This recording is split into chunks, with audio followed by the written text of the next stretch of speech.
Di manakah Yesus pernah berkata, "Akulah Tuhan, sembahlah aku"? Memang kalau kita mencari di dalam Alkitab, tidak ada pernyataan persis seperti itu, "Akulah Tuhan, sembahlah aku". Namun begitu banyak pernyataan Yesus yang menyiratkan keilahiannya, ketuhanannya. Misalnya, Yesus sering menggunakan frasa akulah atau ego eimi di dalam bahasa Yunaninya, yang di dalam konteks Alkitab, ini merujuk pada gelar ketuhanan Yesus. Misalnya dalam Yohanes 8 ayat 58, kata Yesus kepada mereka, "Aku berkata kepadamu, sesungguhnya sebelum Abraham jadi, aku telah ada". Di sini Yesus menyatakan keberadaannya yang kekal, sebuah sifat yang hanya dimiliki oleh Allah. Kemudian di dalam Yohanes 10 ayat 30 dikatakan, "Aku dan Bapa adalah satu". Orang-orang Yahudi memahami ini sebagai sebuah pengakuan keilahian, sehingga apa? Mereka berusaha untuk melemparinya dengan batu karena dianggap dia menghujat Allah. Lalu dikatakan dalam Yohanes 14 ayat 9, Yesus berkata, "Barang siapa melihat aku, ia telah melihat Bapa", yang menyiratkan bahwa di sini Yesus mengatakan dia adalah Tuhan itu sendiri. Kemudian yang kedua, Yesus menerima penyembahan.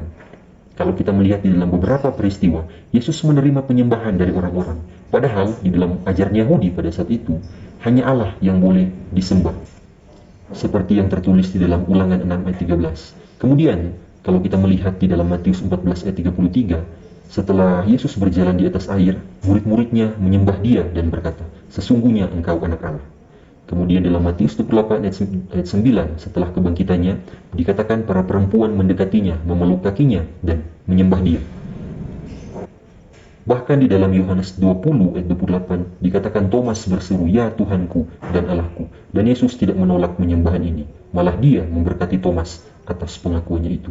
Nah, kita juga melihat pengakuan dari para pengikutnya, rasul-rasul dan penulis perjanjian baru dengan jelas mengakui keilahian Yesus. Seperti Rasul Thomas tadi yang berkata, "Ya Tuhanku dan Allahku". Kemudian juga Rasul Paulus di dalam Titus 2 ayat 13 berkata, "Allah yang maha besar dan juru selamat kita, Yesus Kristus". Kemudian penulis Ibrani juga di dalam Ibrani 1 ayat 8 berkata bahwa tetapi tentang anak ia berkata, "Tahtamu ya Allah, tetap untuk seterusnya dan selamanya". Jadi yang bisa kita simpulkan adalah memang tidak ada pengakuan persis Yesus berkata, "Akulah Tuhan, sembahlah aku". Tetapi dia menyatakan dirinya setara dengan Allah. Atau dia menyatakan bahwa dia adalah Allah itu sendiri, Tuhan itu sendiri.